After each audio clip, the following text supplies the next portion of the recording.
መቼ ነው የመጣኸው እና በምን መጣህ?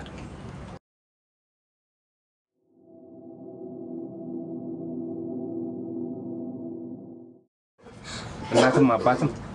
አባቴ እናቴ። He has the mother but no father.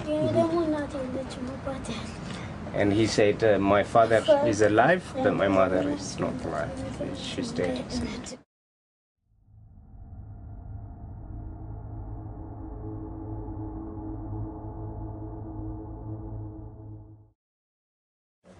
Is it safe?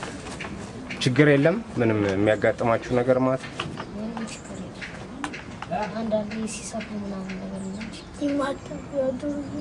Okay, sometimes they drunk older street kids, people they drunk and they hit us. ምን ያህል ምግብ ታገኛላችሁ በየቀኑ? Okay, they bake from restaurants, rubbish, anywhere. So they eat that.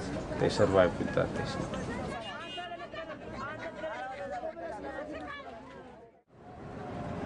Farah and Majid left their homes in the countryside when their families, wrecked by AIDS and malaria, could no longer feed them. They came looking for food and a job. Instead, they found suffering and disease. But when I asked if they wished to return home, they said no. They won't stay here. Why?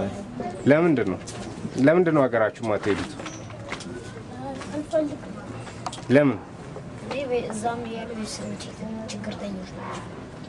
Okay, he said my family are really poor and nothing to do there.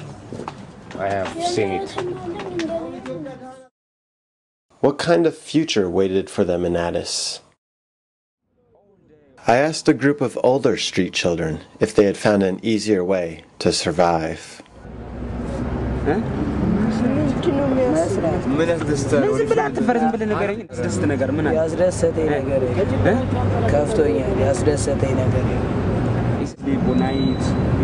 I just thinking about my future. I hate Addis Ababa.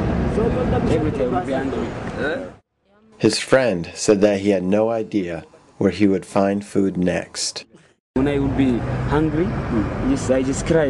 I just go to church and he said, I just pray and I just cry.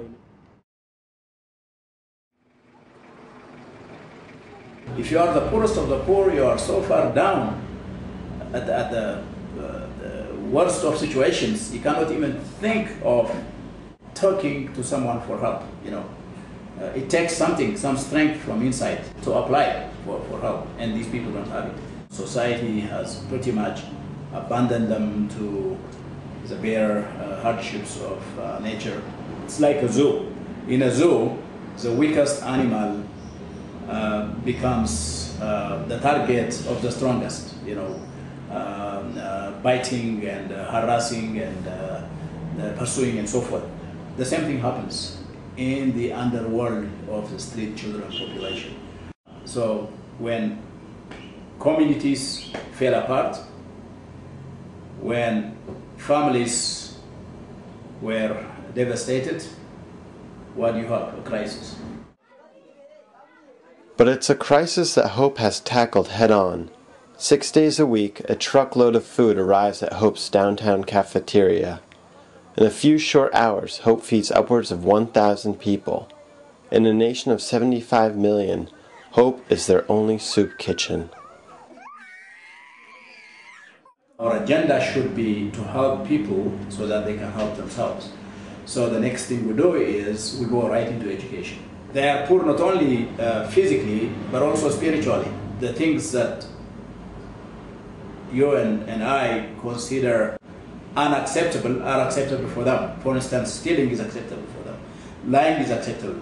So we felt we need to teach them social norms that would make them accepted by the community. From nursery to secondary school, Hope currently instructs 700 children in values-based education. They also teach skills like computers and construction suited to Ethiopia's developing economy. Pretty much all of our students in those programs make it to college. But Dr. Hurry concedes that the biggest challenge in improving the lives of Ethiopia's street children is getting them to believe that a better life is possible. I asked Farah and Majid what they hoped to become. Majid hoped to make money by carting trash to local dumps. He was saving what he could to buy the cart. One day soon, Majid told me, he would get his chance.